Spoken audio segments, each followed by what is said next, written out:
Speaking of stars, we've got a star in our midst here tonight. Ethan Birch, also known as 6'8", is not only the coach of the upward team called the Nuggets, he is, the Nuggets.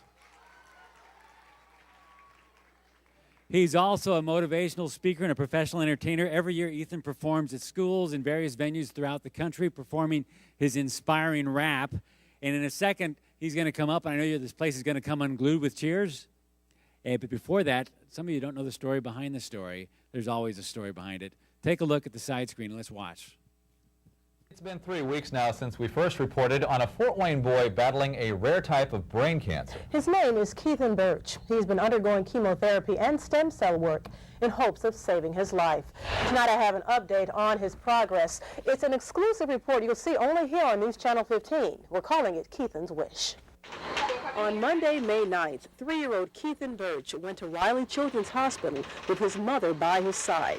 He needed to undergo his 6th round of chemotherapy in hopes of eradicating a rare brain cancer called desmoplastic medulloblastoma, complicated by a genetic disorder, Gorlin syndrome. Gorlin syndrome is an inherited syndrome, a rare inherited syndrome, which does put patients at risk for developing many types of cancer, and one of those is medulloblastoma. Doctors believe Ethan inherited the gene from his father, who himself is battling skin cancer. I have a skin cancer known as basal cell nevus syndrome. They ran some extensive tests, once Ethan was diagnosed with the brain tumors, and they did find out that the gene that was from the brain tumors, the desmoplastic medulloblastomas, is in fact related to the genes of the basal cell nevus syndrome.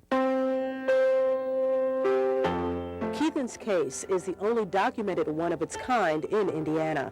His mother says they first learned about his condition in the fall of 2004, when he was only 2 years old.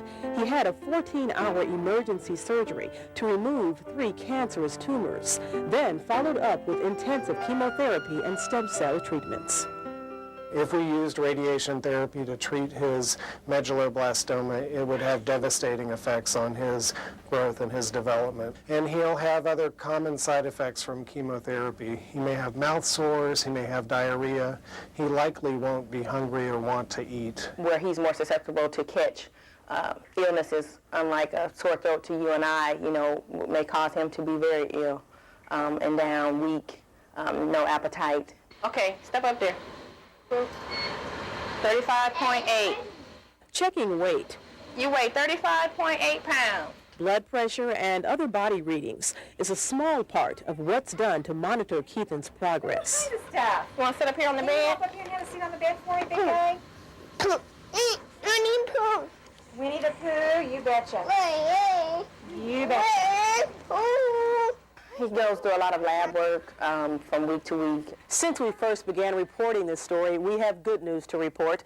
Doctors say Ethan is responding very well to the chemotherapy. He still has fevers and mouth sores, but initial tests show all the cancer cells appear to be gone.